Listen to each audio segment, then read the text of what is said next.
Assalamualaikum warahmatullahi wabarakatuh. Perkenalkan, nama saya Maulida Rahmania dari Prodi PJJ Sistem Informasi kelas SI 303. Di sini saya akan menyampaikan hasil ujian tengah semester saya di mata kuliah pemrograman pelanjutan, di mana saya mengambil studi kasus e-education, yakni aplikasi penghitungan nilai akhir mahasiswa. Di sini saya akan menjelaskan secara detail tentang penggunaan coding yang saya gunakan. Yang pertama adalah deklarasi variabel dan tipe data. Di sini saya menggunakan tipe string, di mana saya gunakan untuk menyimpan nama mahasiswa yang dimasukkan oleh pengguna, yakni dosen. Kemudian variabel tipe int atau integer merupakan tipe data bilangan bulat yang digunakan untuk menyimpan data jumlah tugas, total nilai tugas, nilai ujian praktik, dan nilai ujian akhir tanpa desimal yang dimasukkan oleh pengguna.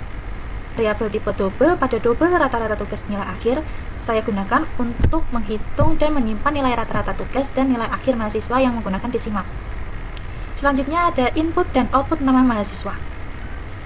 Di sini sistem yang pertama kali muncul adalah memasukkan nama mahasiswa, sehingga dosen atau pengguna akan memasukkan nama mahasiswa tersebut. Di sini saya menggunakan dua tipe variabel, yaitu console write line dan console write. Apa sih perbedaannya? Console write line digunakan untuk menampilkan teks ke output atau layar dan berpindah ke baris baru, sedangkan untuk console write digunakan untuk meminta input tanpa memindahkan baris baru. Ada satu lagi, yakni console write line. Digunakan untuk membaca input dari nama mahasiswa dalam bentuk string dan menyimpannya ke dalam variabel nama mahasiswa.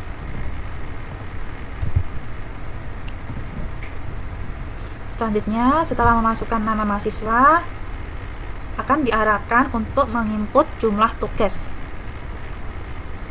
Di sini, jumlah tugas yang diminta menggunakan console read line, seperti yang tadi saya jelaskan, kemudian akan dikonversi menjadi integer dengan integer parse.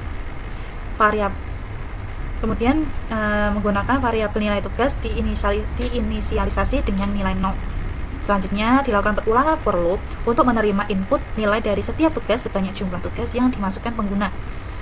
Deklarasi integer i sama dengan 1 karena memulai perulangan dari 1. Kondisi i ini merupakan jumlah tugas perulangan berlanjut selama nilai i tersebut kurang dari atau sama dengan jumlah tugas.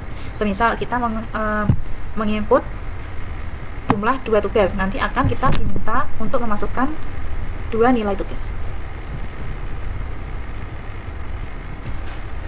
Untuk nilai i tersebut, agar bisa sesuai dengan jumlah yang diminta, maka saya tambahkan i++ untuk menambah nilai i setiap perulangan selesai. Sehingga integer parse console read line melakukan konversi nilai input pengguna menjadi tipe data integer, lalu ditambahkan ke variabel nilai tugas menggunakan operator plus sama dengan. Hal ini berfungsi perulangan nilai tugas integer parse console read line untuk menambahkan nilai tugas dari input pengguna mengubah dari string ke integer menggunakan integer parse. Bagaimana sih cara menghitung rata-rata nilai tugas? Nah, ini saya ambil dengan rumus rata-rata tugas sama dengan double nilai tugas dibagi jumlah tugas. Rata-rata nilai tugas dihitung apabila semua nilai tugas telah dimasukkan. Kemudian total nilai tugas tersebut dibagi dengan jumlah tugas. Hasil tersebut akan disimpan dalam variabel rata-rata tugas dengan tipe double. Tipe double di sini digunakan untuk memastikan hasil pembagian berupa nilai desimal. Guna menginput di sini saya memasukkan selain nilai tugas ada nilai ujian praktik dan nilai ujian akhir. Mengambil nilai ujian praktik dan nilai ujian akhir dari pengguna console read line dan dikonversi menjadi integer menggunakan integer parse. Sehingga untuk menghitung nilai akhir sama dengan rata-rata tugas dikali 0,3 ditambah nilai ujian praktik dikali 0,2 ditambah nilai ujian akhir kali 0,5. Nilai akhir dihitung dengan formula 30% dari rata-rata tugas, 20% dari nilai ujian praktek, dan 50% dari nilai ujian akhir. Hasil perhitungan akan disimpan dalam variabel nilai akhir.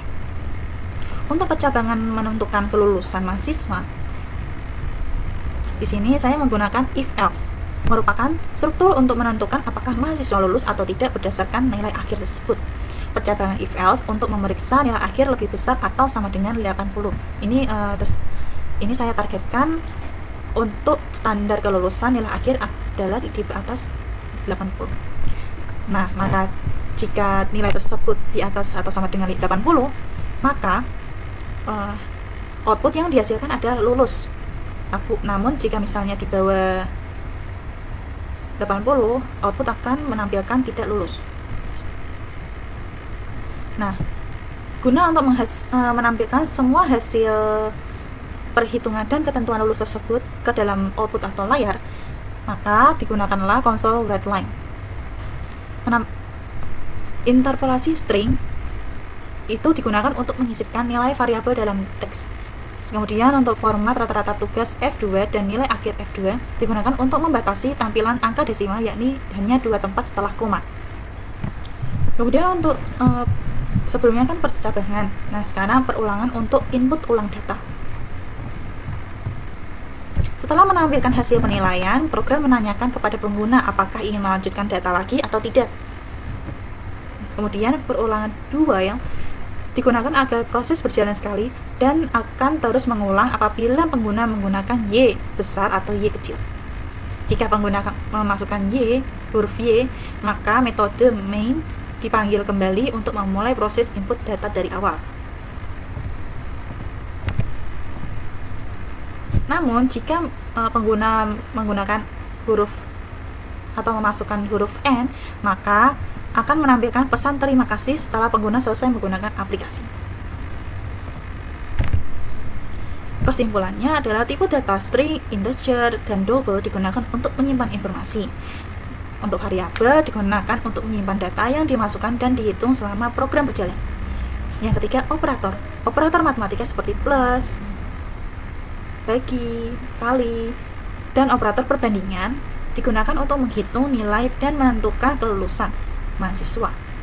Kemudian percabangan if-else digunakan untuk membuat suatu keputusan berdasarkan nilai akhir, apakah mahasiswa tersebut lulus atau tidak. Kemudian untuk perulangan for digunakan untuk mengulangi input tugas dan do while untuk menanyakan input ulang dari awal. Oke.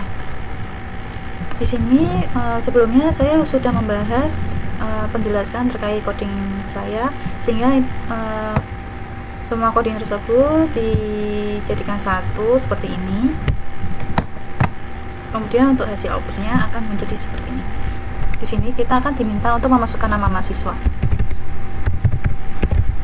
Setelah memasukkan nama mahasiswa, akan diminta memasukkan jumlah tugas yang diminta. Saya masukkan jumlah tugasnya 2. Nah, jika jumlah tugas yang diminta 2, maka kita harus memasukkan nilai tugas. Ada 2 tugas. Ini saya mengambil apabila status kelulusannya lulus atau di atas 80. Di sini kita diminta untuk memasukkan nilai 2 tugas, nilai ujian praktek, dan nilai akhir. Setelah memasukkan semua nilai, maka akan muncul hasil penilaian, yakni nilai akhir di atas 80, maka statusnya lulus. Jika ingin mengulang sistem penilaian mahasiswa, maka memasukkan huruf Y. Sekarang saya akan mencoba untuk status tidak lulus. Masih sama, memasukkan jumlah 2 tugas.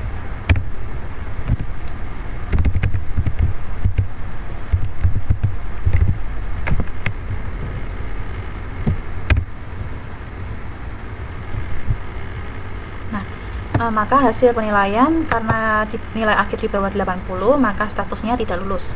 Jika ingin mengakhiri sistem tersebut, maka memasukkan huruf N, sehingga akan muncul terima kasih telah menggunakan sistem e-education.